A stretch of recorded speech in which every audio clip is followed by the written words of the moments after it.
Dios, encantada de estar aquí celebrando con toda la familia pues de la Universidad Nacional. Y es cierto lo que dice Jorge, en el 2002 vine a hacer mi rotación de infectología con un doctor muy hermoso que está por allá mirándome. Venía solo a hacer la rotación para continuar en mi especialización en gastroenterología, y el doctor Sussman, enamorado de las bacterias, como que me transmitió ese amor. Venía de Manizales, donde no había infectólogo, donde los esquemas que se utilizaban en antibióticos pues dependía de lo que hubiera en la farmacia, ¿cierto?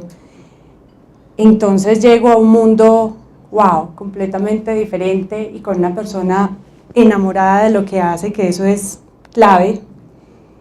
Y entonces me quedaba la rotación de opcional y yo dije, no, pues hagamos la opcional también en infectología porque esto está muy interesante. Y luego viene la gastro y mentiras que ahí me fui quedando y me fui quedando. Y entonces me quedé un año en la Javeriana y por ahí está el doctor Álvarez, que también es cómplice. Entonces me dijeron, usted no se puede ir para Manizales sin presentarse a la Nacional. Y yo dije, tienen razón, ¿cómo no me voy a presentar y quedarme toda la vida con la duda? Y me presenté y ahí estoy. Y estuve 3 años feliz aquí en Bogotá y ahora estoy en Manizales. Tú me dijiste que les contara un poquito cómo era llegar a una ciudad donde no había infectólogo, y eso fue duro al principio porque entonces llega la que estaba haciendo residencia en gastro, pero llega como infectóloga y llega a tratar de modificar algunos esquemas antibióticos, a decirle a sus profesores, no, este antibiótico mejor no, mejor este otro, esta dosis de ciprofloxacina mejor no vamos a estar utilizando ceftriaxona, vamos a utilizar. Eso fue muy duro, pero se logra si uno tiene comunicación con las otras personas, no si uno llega a imponer un criterio, sino trata de llegar a acuerdos y trata de explicar por qué en qué se beneficia a todo el mundo si se hacen los cambios. Entonces fue muy interesante, muy interesante. Esa clínica hermosa que ustedes ven ahí es la clínica de la presentación, es mi casa, es donde trabajo. Es una clínica hermana de la clínica Palermo aquí en Bogotá. Y me invitaron a hablar de vacunación en inmunosuprimidos porque resulta que en los últimos años me he ido interesando en lo que es la vacunación del adulto. Pues yo llevaba a mis hijos a vacunar donde un pediatra y cada que ordenaba vacunas tenía que mandar, así fuera el señor de 60 años, donde el pediatra para que le pusiera ya las vacunas también. El mismo pediatra me decía, oiga, ¿usted cuándo es que va a empezar a vacunar adultos? Porque yo aquí vacunando viejitos y adultos y tíos y tías. No, vacune usted los que son de medicina interna. Hasta que me interesé, encontré quien lo hiciera conmigo, que era es una jefe de infecciones y epidemióloga espectacular, y entre las dos montamos una unidad, que es la unidad de vacunación del adulto, UVA. El lema es quiérete, protégete, vacúnate, y me he ido emocionando cada vez más con el tema y pues vendiéndole también esa idea a todos los otros médicos, porque uno se lleva, mejor dicho, unas sorpresas. Por ejemplo, aquí, levanta la mano el que ya está vacunado contra influenza, pero debería de haber más manos hacia acá. ¿Sí? Contra tosferina, seguro han sido tíos, les han obligado a que se la pongan para poder cargar un bebé, y ha tocado empezar a contarle a los médicos y enseñarles y empezar a trabajar con ellos de cuáles son las vacunas que necesitan los adultos, y convencerlos de que no solamente es hasta los 5 o 10 años que es el plan ampliado de inmunización, sino que nosotros tenemos que seguir vacunándonos.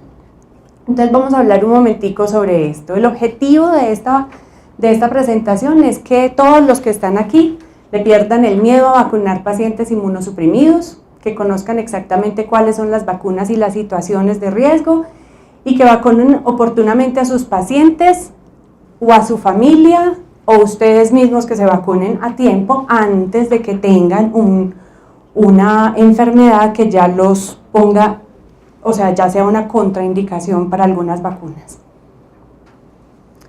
Esto nos lo estaba mencionando hace rato el doctor Freddy, diciéndonos pues lo de quiénes son los pacientes inmunosuprimidos. No solamente son los que tienen VIH, los que tienen cáncer.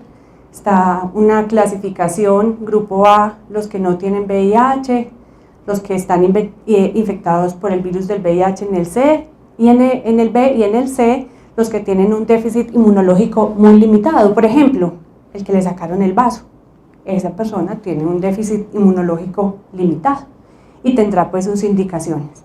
Me imagino que todos saben que la Asociación Colombiana de Infectología tiene unas guías propias, ¿sí?, que se publicaron el año pasado, guías para la inmunización del adolescente y del adulto en Colombia, y ahí también está descrito exactamente a qué llamamos pacientes inmunosuprimidos. Y dice que me parece importante mencionar esto, con respecto a la definición de paciente inmunocomprometido, miren todos los que están: el paciente con enfermedad renal crónica, el paciente con trasplante renal, síndrome nefrótico, asplenia o disfunción esplénica como anemia de células falciformes, presencia de fístula de líquido cefalorraquídeo por trauma o por cirugía, implantes cocleares, inmunosupresión por medicamentos, por cáncer, mieloma múltiple, leucemia o linfoma, entre otras, administración de quimioterapia o la terapia biológica que está tan de moda en este momento, infección por virus de la inmunodeficiencia humana, o paciente que toma glucocorticoides sistémicos por más de 2 semanas a una dosis equivalente a 20 miligramos diarios o más de prednisolona, entre otras. Esas las pueden conseguir muy fácilmente metiéndose pues en internet a la página de la Asociación Colombiana de Infectología o buscándolas por Infectio.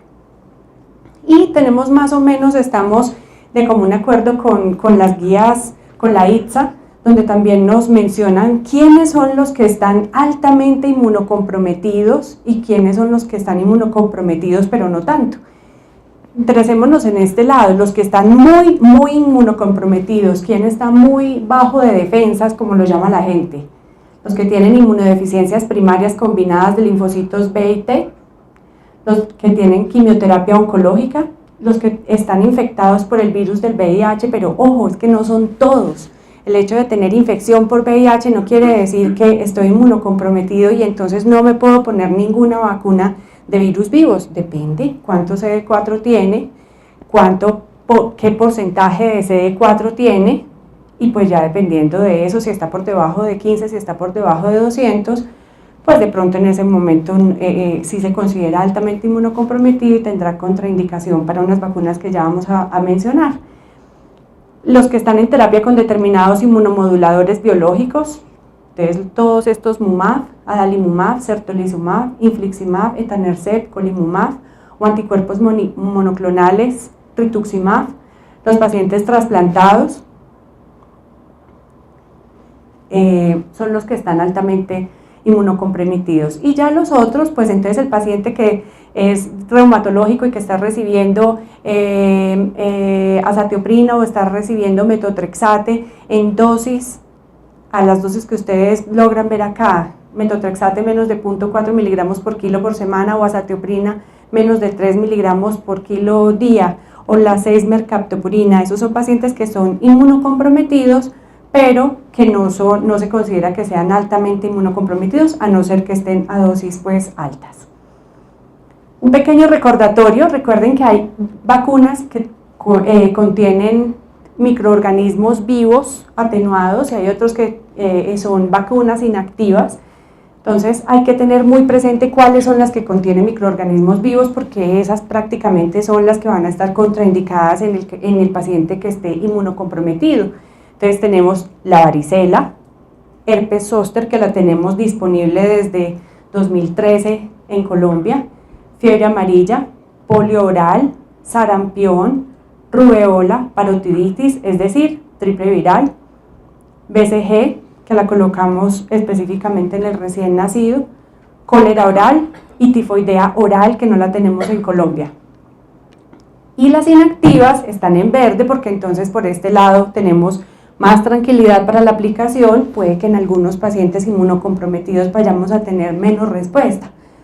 Hombre, pero si usted tiene un paciente que está inmunocomprometido y estamos en temporada de vacunación contra influenza, que es una vacuna inactiva, ¿sí? ¿Usted prefiere apostarle a ese 10% de pronto, o 15 o 20? Estoy diciendo cualquier dato que sea bajito de protección, o dejar al paciente en 0 y no protegerlo en absoluto. Pues es mejor darle ese poquitico de protección, darle el chance.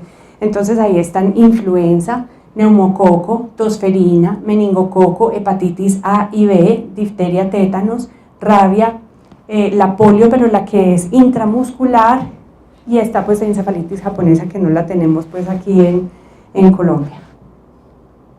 Muy bien.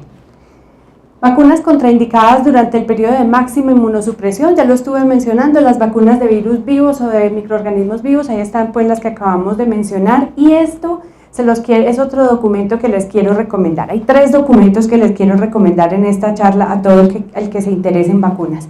El uno pues son las guías, ¿cierto?, que están disponibles. Esto también está disponible, es un libro espectacular que publicó la Asociación Panamericana de Infectología, y eso que aquí ya estoy desactualizada porque en las últimas semanas ya salió la versión del 2017 sobre vacunación en el adulto. Es un manual y también lo consiguen muy fácilmente, googlean, ¿cómo es? Asociación Panamericana de Infectología, API, Manual Vacunación del Adulto 2017, y seguramente ahí aparece y se puede descargar. En terminología clara, fácil de leer, es una delicia de libro. Entonces ese les queda ahí de recomendación.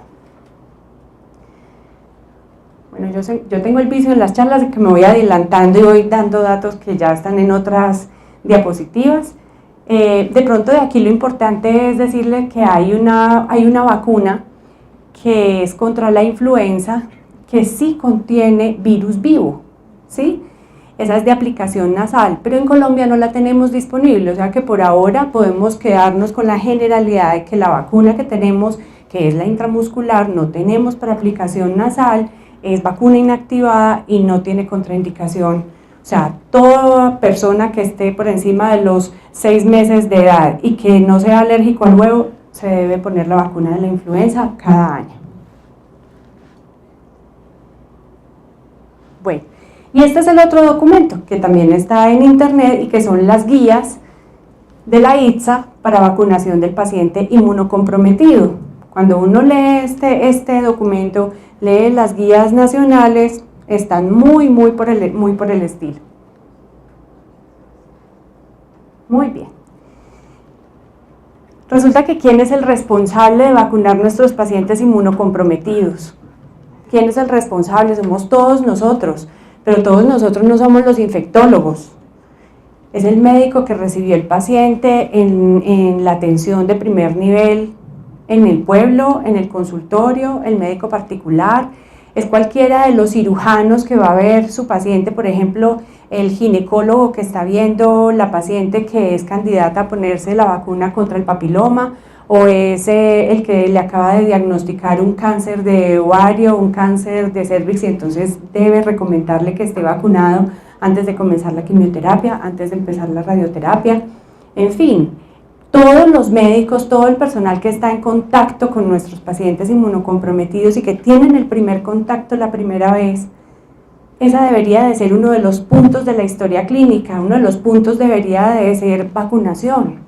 Y uno se lleva muchas sorpresas porque uno con una persona de 40, 50 años le dice, cuéntame de tus vacunas. Y todos dicen, o muchos dicen, mi mamá era muy juiciosa con eso. Yo creo que las tengo todas. No.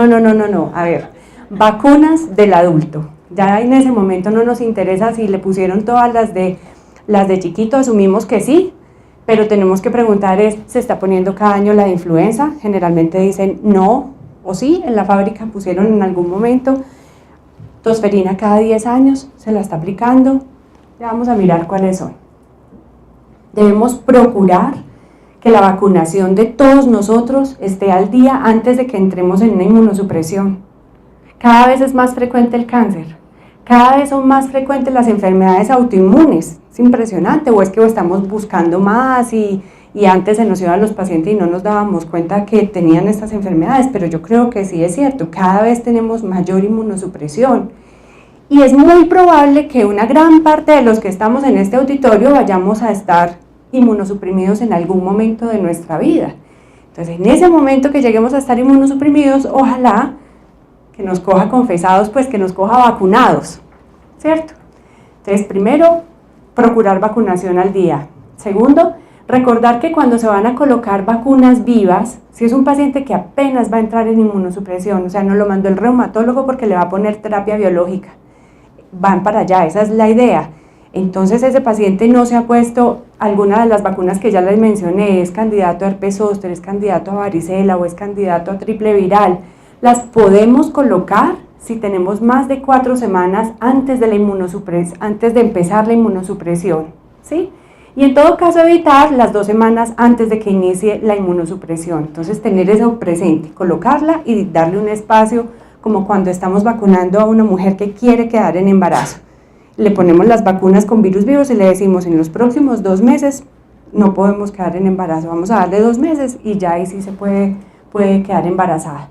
Las vacunas inactivadas, pues al menos que tenga más de 2 semanas antes de la inmunosupresión, no porque al momento de aplicarla y que ya haya comenzado la inmunosupresión tenga una contraindicación, sino porque probablemente va a haber una respuesta menor, entonces es mejor asegurar que la respuesta sea óptima.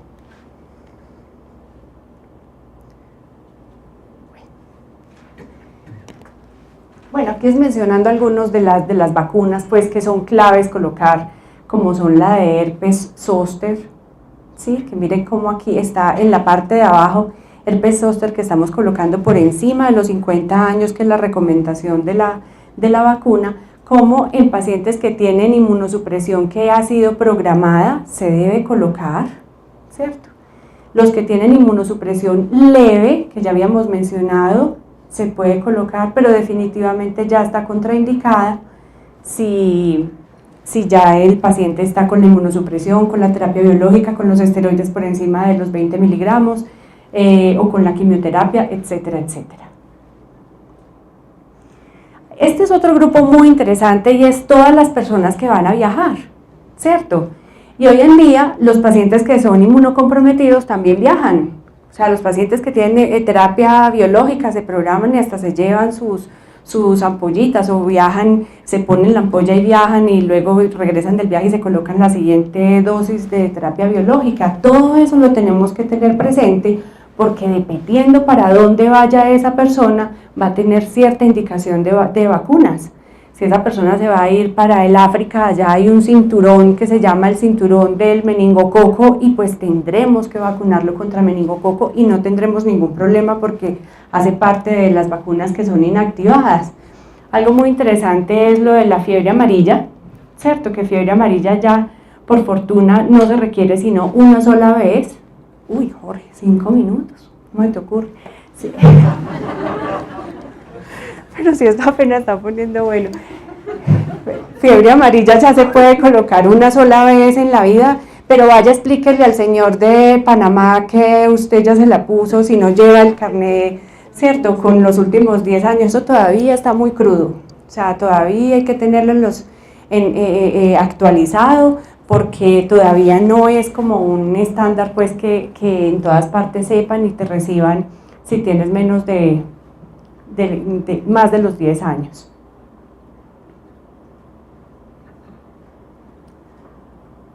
A ver, ¿qué hay por acá que no hayamos mencionado? Esto es muy interesante. Las siguientes no constituyen contraindicaciones para recibir vacunas. Enfermedades agudas, leves, con o sin fiebre. Ay, no, es que tengo como una gripa, es que hoy he estado como con un malestar. No, yo creo que hoy no me puedo vacunar. Falso, se puede vacunar. Si es un resfriado común, está mocoso, no sé qué, eso no es una contraindicación, se puede ir a vacunar. No, lo que pasa es que tengo una infección urinaria y estoy recibiendo tratamiento con antibióticos. Bien pueda, se puede vacunar. Es que estoy en convalecencia, acabo de salir del hospital. Falso, se puede vacunar. De hecho, muchos hospitales, y eso deberíamos de buscarlo en todos nuestros hospitales, ojalá lo pudiéramos hacer, yo no sé la CIN cómo nos puede ayudar con eso, y es que la hospitalización fuera un momento para aprovechar la vacunación. para que el paciente ya está bien, está estable, ya lo tenemos próximo a salir, venga, actualicémosle su carnet de vacunación del adulto. La convivencia con personas embarazadas o inmunosuprimidas, eso no es una contraindicación, al contrario, la familia, las personas que están inmunocomprometidas deben hacer una barrera de protección y la barrera se hace estando ellos vacunados también, o sea que se deben vacunar. La mujer lactante, los que sean alérgicos a productos que no estén contenidos en la vacuna, la historia familiar de efectos adversos, la aplicación de PPD, no contraindica para nada que al mismo tiempo se puedan vacunar, que es que necesito 6 vacunas, se las puede poner, ¿sí? Pero o se las pone al tiempo o las separa un mes, ¿cierto? No se vale que me va a poner hoy una, dentro de 2 días vengo a ponerme otra, porque cada vez la siguiente vacuna le va a ir robando atención al sistema inmunológico a la que se puso anteriormente, no vamos a hacer nada, entonces o todas al tiempo o se separan siquiera un mes. Esta es lo que mencionábamos ahorita, pues de cómo debemos, cuando nosotros nos vacunamos, no solamente nos protegemos nosotros, sino que protegemos a los que ya tienen una contraindicación para vacunarse. Aquí lo había mencionado, lo del nivel de CD4, tener presente estos 2 datos, 15% sobre todo se tiene muy presente en niños, 15% de CD4 o 200, que esté por encima. Ahora, si ustedes me preguntan a mí, mi paciente con VIH, que durante todo este año yo no voy a obtener 200 CD4, ¿le voy a dejar de poner la vacuna de la influenza? No, a todos les coloco la vacuna de la influenza, ¿cierto? Así tenga un poquito menos de respuesta que el que tiene 300 o 500 CD4, pero yo no le voy a negar esa posibilidad. El próximo año seguramente estará un poquito más alto de CD4 y su respuesta será mejor, pero pues no está contraindicada, simplemente tiene un poco menos de respuesta. Esto es pues sobre preparación, y esto es muy importante porque también ustedes lo pueden consultar en internet, lo actualizan cada año, y es las recomendaciones que tiene la CDC para vacunas. Sale de niños y sale de adultos, en este caso solamente pues traje lo de adultos, ¿sí? Y ahí ustedes ven cómo los pacientes que tienen un sistema inmunitario debilitado, en verde va a salir todo lo que se pueden colocar, ¿sí? Y supuestamente en rojo, morado en este caso, sale lo que no, las vacunas que no se deben colocar, que lo hemos ido diciendo a lo largo de la charla. ¿Ya me bloqueaste? Bueno, esto lo habíamos dicho ahora rato, que eran los pacientes que tienen una inmunosupresión limitada, y están, por ejemplo, los pacientes asplénicos. No es contraindicación para vacunas vivas, eso es una cosa muy importante, porque es que todos entonces nos acostumbramos a que, ay sí, paciente que está esplenectomizado, entonces necesita 3, ¿cuáles? Pues las que son de microorganismos encapsulados, entonces necesita meningococo, necesita neumococo y necesita Haemophilus influenza. Haemophilus influenza es un problema porque no tenemos en Colombia, eso es un rollo, pero la necesita. Pero eso no quiere decir que esas sean las únicas que necesita, no, las necesita todas, absolutamente todas, pero especialmente y obligatoriamente esas, porque el paciente que es asplénico pues tiene más riesgo de hacer infecciones invasivas, graves, por ese tipo de microorganismos. Entonces esas, primero que todo, y son las más costosas, y el resto también. Lo que pasa es que esas son las primeras que se tienen que asegurar. Los pacientes alcohólicos y con hepatopatía, hombre, ellos tienen que recibir la vacunación contra hepatitis A y B. En ellos una hepatitis A o una hepatitis B, una cosa que es inmunoprevenible, donde les llegue a dar, les da una hepatopatía fulminante y se mueren. Ya lo había dicho, influenza cada año, acuérdense, falta más de la mitad del salón por ponérsela, ya se va a acabar la temporada. La del neumococo es muy importante, o sea, prácticamente todos deberíamos de colocarla, pero particularmente ¿quiénes? Los que fuman, los que tienen cualquier tipo de enfermedad crónica, el diabético, el renal, el hipertenso, bueno, en fin, lo encuentran en las guías. También muy importante colocarse la vacuna de neumococo para evitar enfermedades invasivas, meningitis, septicemia, etcétera.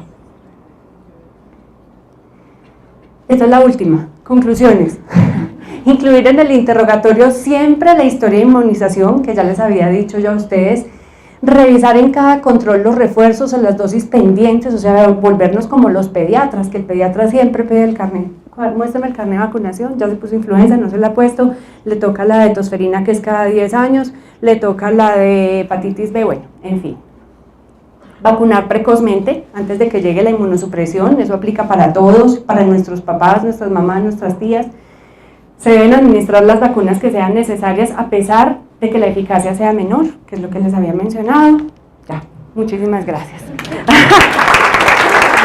Ay, y hay que dar...